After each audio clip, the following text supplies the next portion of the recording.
E learning programme में आपनु हार्दिक स्वागत है। हूँ आज धोरण 8 लेक्चर नंबर 6 विषय हिंदी में आज આપણે કાવ્ય નંબર 4 ઉઠો ધરા કે અમૃત સપૂતો વિશે આજે આપણે ભણીશું। ગયા લેક્ચરમાં આપણે પાઠ પૂરો કર્યો હતો, આજે આપણે કાવ્ય થોડોક ચર્ચા કરીશું। તો એના કવિ છે દ્વારિકા પ્રસાદ માહેશ્વરી અને એ કવિનો જન્મસ્થળ, એમનો જન્મ રોહત આગ્રા ઉત્તર પ્રદેશ, એમનું જન્મસ્થળ ક્યાં હતું? રોહત આગ્રા ઉત્તર પ્રદેશમાં।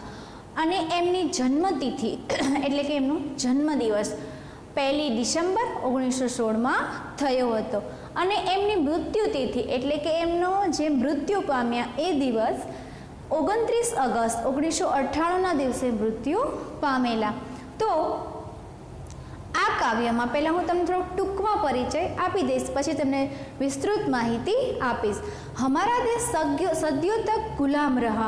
इस समय के दरमियान देश की बहुत बर्बादी हुई। 15 अगस्त 1947 को हमें ब्रिटिश सत्ता की गुलामी से मुक्ति मिली। सदियों के बाद हमने आज़ादी का सवेरा देखा। ये कविता उसी समय की रचना है। इसमें कवि ने देश के सपूतों का और देश के नवनिर्माण करने के लिए कहा है। तो आ कविता में आपने आ समझाववामां आव्युं छे। तो विद्यार्थी मित्रों, तमे तमारी पाठ्यपुस्तक खुल्ली राखो अने आपणे एमां विस्तृत माहिती आपणे मेळवीए। तो विद्यार्थी मित्रों, आपणे पहला एना कवि छे द्वारिका प्रसाद माहेश्वरी, एना विषे थोड़ोक आपणे परिचय लई लईए। मैं तमने थोड़ुंक जन्मस्थळ, जन्मतिथि, मृत्युतिथि विषे थोड़ुंक समजावी दीधुं, पण आगळ बीजी विस्तृत चर्चा आपणे हवे करीए। तो द्वारिका प्रसाद माहेश्वरी ऐसे ही एक साहित्यकार थे जिनके लिखे गीत एक समय हरे भरे बच्चे की जीन पर रहते थे। तो एक द्वारिका प्रसाद माहेश्वरी एटला एवा साहित्यकार हता कि एमना लखेला गीत एक समय दरेक बच्चो एटले के दरेक बाळकोना जीभे एम के आ गीत गवाता हता। तो द्वारिका प्रसाद माहेश्वरीनो जन्म ए तो आपणे वात थई गई कि एमनुं जन्मस्थळ क्यां छे। तो उनके 6 काव्य संग्रह और 2 खंड काव्य, 26 बाल साहित्य, 3 कहानी संग्रह तथा अन्य साहित्य भी प्रकाशित हैं। एमां 6 काव्य संग्रह छे, 2 खंड काव्य, 26 बाल साहित्य और 3 कहानी संग्रह, एम 3 कहानी संग्रह और अन्य साहित्य पण प्रकाशित छे। इतना ऊंचा उठो एमनी कई कई काव्य कृतिओ छे। तो कि इतना ऊंचा उठो, उठो धरा के अमर सपूतो, कौन सिखाता है चिड़िया को, चंदा मामा पुनः नया निर्माण करो माँ, यह वसंत ऋतु, हम सब सुमन, एक उपवन के उनकी प्रसिद्ध कृतियां हैं। तो आ बधी एमनी कृति छे जे एमने लखेली छे। तो प्रस्तुत बाल्यकाल से वे अत्यंत मेधावी थे। बाळपणथी ते घणा केवा हता? होशियार हता। आ कवि विषे मैं तमने थोड़ो परिचय आप्यो कि कविए शुं एमना जीवनमां शुं लखेलुं छे, शुं एमना जीवनमां एमणे विताव्युं छे, ते बधुं आपणे चर्चा करी। तो प्रस्तुत काव्य में प्रकृति के तत्वों से प्रेरणा लेकर अपने ज्ञान का उपयोग कर देश के सपूतों को नवनिर्माण करने का संदेश दिया है। तो कि अपना आ काव्य में एम के जे प्रकृतिना तत्वों छे एना द्वारा आपने समझण आपी छे अने एना ज्ञाननो उपयोग करी अने देशना सपूतोने नवनिर्माण करवानो संदेशो दीधो छे। तो विद्यार्थी मित्रों, आपणे एकवार काव्यनुं गान पण करी लईए, तमे पण साथे साथे गान करजो। उठो धरा के अमर सपूतो, पुनः नया निर्माण करो, जन जन के जीवन में फिर से नव स्मृति नव प्राण भरो। उठो धरा के अमर सपूतो, पुनः नया निर्माण करो, जन जन के जीवन में फिर से नव स्मृति नव प्राण भरो। नई प्रात है, नई बात है, नई किरण है ज्योति नई, नई उमंगे, नई तरंगे, नई आस है सांस नई, युग युग के मुरझे सुमनों में नई नई मुस्कान भरो। उठो धरा के अमर सपूतो, पुनः नया निर्माण करो। उठो धरा के अमर सपूतो, पुनः नया निर्माण करो। डाल डाल पर बैठ विहग कुछ नए स्वर में गाते हैं, गुन गुन गुन गुन करते भंवरे मस्त उधर मंडराते हैं। नवयुग की नूतन वीणा में नया राग नवगान भरो, उठो धरा के अमर सपूतो पुनः नया निर्माण करो, उठो धरा के अमर सपूतो पुनः नया निर्माण करो। नवयुग की नूतन वीणा में नया राग नवगान भरो, उठो धरा के अमर सपूतो पुनः नया निर्माण करो, उठो धरा के अमर सपूतो पुनः नया निर्माण करो। कली कली खिल रही दरवा फूल फूल मुस्काया है, धरती माँ की आज हो रही नई सुनहरी काया है। नूतन मंगलमय ध्वनियों से गुंजित जग उद्यान करो, उठो धरा के अमर सपूतो पुनः नया निर्माण करो, उठो धरा के अमर सपूतो पुनः नया निर्माण करो। सरस्वती का पावन मंदिर शुभ संपत्ति तुम्हारी है, तुम में से हर बालक इसका रक्षक और पुजारी है।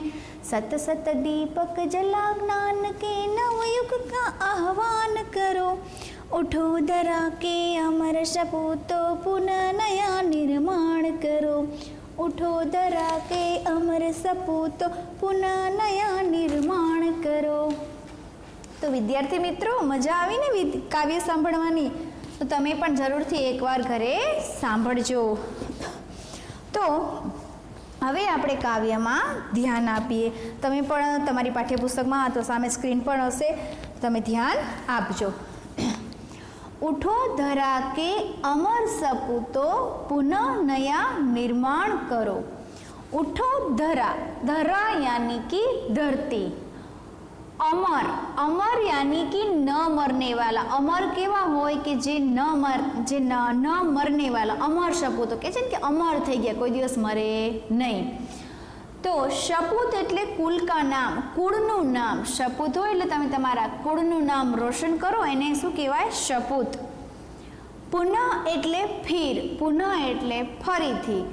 નયા નિર્માણ કરો, નિર્માણ એટલે બનાના, બનાવવું। તો કે ઉઠો ધરા કે અમર સપૂતો પુનઃ નયા નિર્માણ કરો।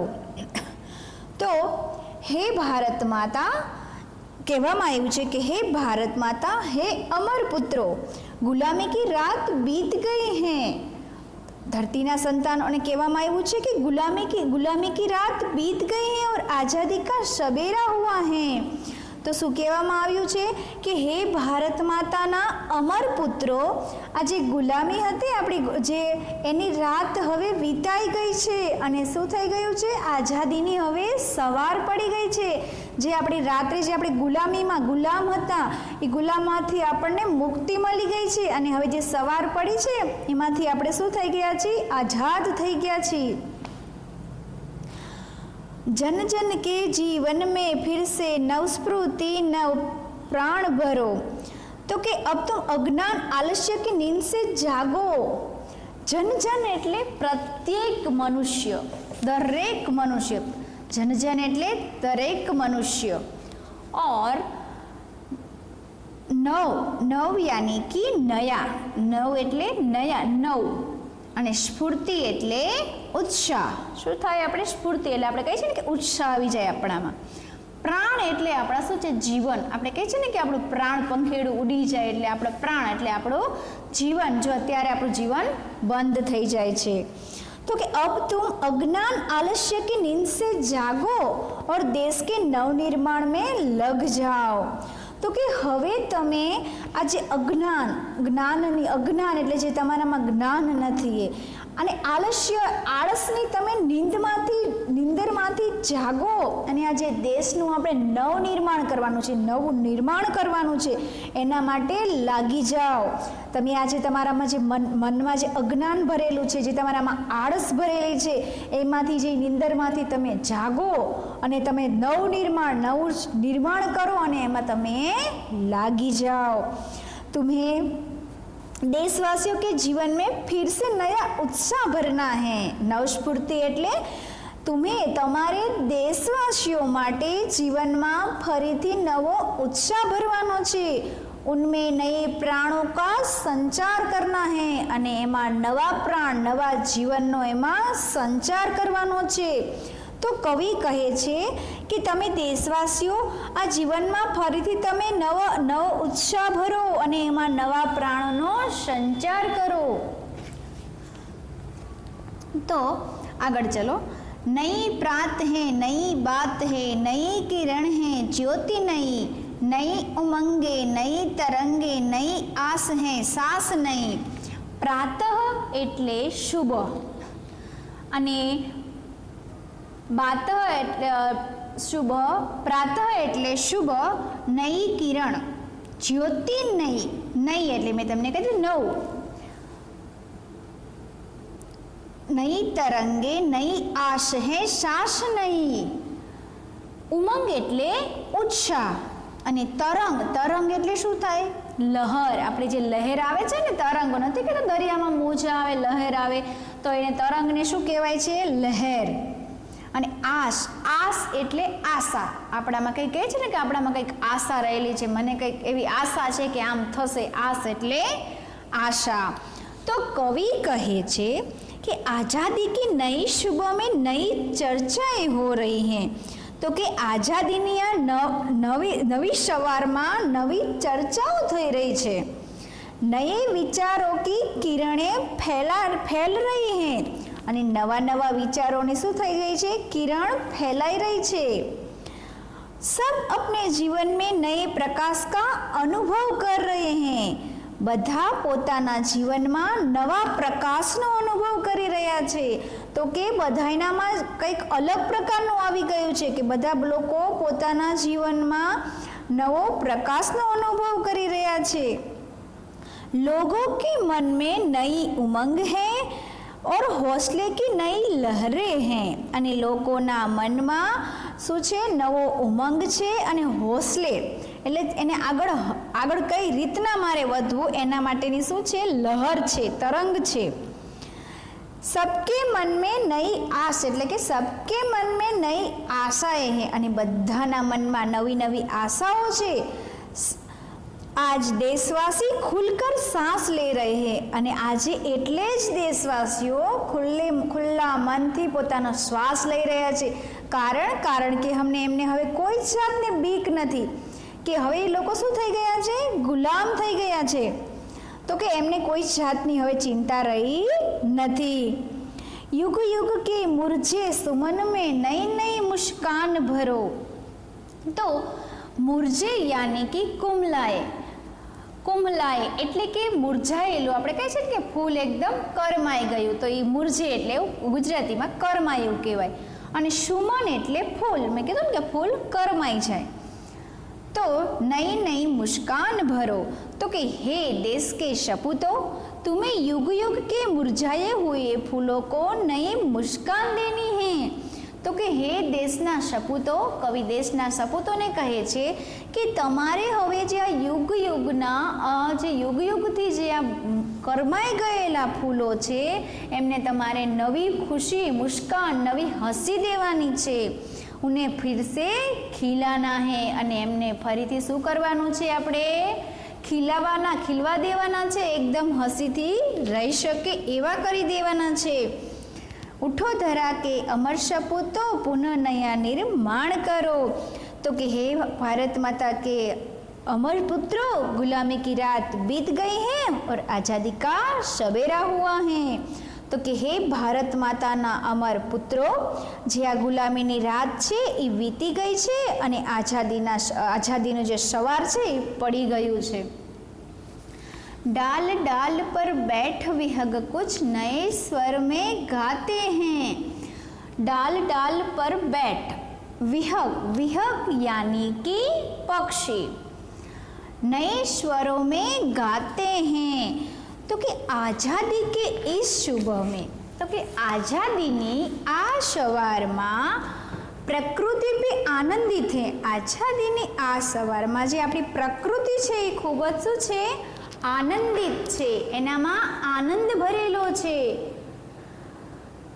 તો કવિએ એમાં કહેલું છે કે જે આપણી આ પ્રકૃતિ છે, જે આપણો પક્ષીઓ છે, એનામાં શું ભરેલો છે? આનંદ ભરેલો છે. અને તે એ પણ શું કરે છે? નવા નવા સ્વરમાં પણ ગાય છે. गुनगुन गुनगुन करते भंवरे मस्त उधर मंडराते हैं. तो कवि कहे छे कि कवि के पेड़ों की डाल पर बैठे पक्षियों में स्वर में भी नवी नवीनता है. पक्षियों में एमां पण शुं छे? अलग अलग प्रकारनी नवीनता है. वे भी जैसे खुशी का कोई गीत गा रहे हैं. એ પણ એકદમ ખુશીનું ગીત ગાઈ રહ્યું છે. તો એવી જ રીતે બગીચામાં શું તમને વિદ્યાર્થી મિત્રો ખ્યાલ હોય તો બગીચામાં ગુણગુણ ગુણ કરતો અવાજ આવે તો એ કોણ હોય? શેનો અવાજ આવે છે તમને યાદ છે? તો એ ગુણગુણ ગુણ કરતો હોય તો એ શું હોય છે? ભમરો. તો કે बागों में भंवरे गुंजार करते हुए मस्ती से मंडरा रहे हैं. तो કે જે બગીચામાં ભમરા, તો એ ભમરા છે એનો ગુણગુણ એનો અવાજ કરી અને એકદમ મસ્તીથી એ પણ એકદમ ખુલ્લા મનથી પોતે ગાઈ રહ્યા છે. શું કામ? કારણ કે એ પણ મુક્ત થઈ ગયા છે, એને પણ આઝાદીમાંથી મુક્તિ મળી ગઈ છે. તો કવિ પ્રકૃતિના તત્વોને પણ સંબોધે છે કે એ પણ એકદમ ખુશ થઈ ગયા છે. नवयुग की नूतन वीणा में नया राग नव गान भरो. नव वीणा, नवयुग એટલે કે નયા જમાના, નવયુગ એટલે કે નવો જમાનો. આપણે કહીએ છીએ ને કે નવા જમાનામાં આવી રીતના હોય, પહેલાંના જમાના આપણે તમે જો તમારા ઉંમરવાળા દાદા બા કે કોઈ હોય તો એવી વાત કરતા હોય છે કે પહેલાંના જમાનામાં આવું હતું, અત્યારે આવું છે. એટલે આ શું થયું? નવયુગ એટલે નયા જમાના એટલે કે નવો જમાનો. અને નૂતન એટલે નવ. वीणा यानी कि सितार जैसा वाद्य तंत्र. सितार जेवुं एक शुं छे? वाद्य तंत्र, एक प्रकारनुं वाद्य छे. तो ई शुं छे? वाद्य तंत्र छे. अने राग एटले तो तमने ख्याल ज छे, गाने का ढंग. आपणे कोई पण गीत गावुं होय तो रागमां गावुं पड़े ने. आपणे सीधुं आम पाठनी जेम बोली गईए तो ए गीत कहेवाय नहीं. गीत तो हमेशा शेमां केवी रीतना गावुं पड़े? रागमां ज गावुं पड़े. तो कवि कहे छे कि हे देश के सपूतो, स्वतंत्रता के बाद देश में नया युग आया है. तो कि આપણો દેશ સ્વતંત્ર થયો પછી જ એમ કે આ નવો યુગ આવ્યો છે. પહેલાં તો કોઈ આવો યુગ જ નહોતો. કોઈ ચેનથી સૂઈ શકતા નહોતા, ચેનથી ખાઈ શકતા નહોતા.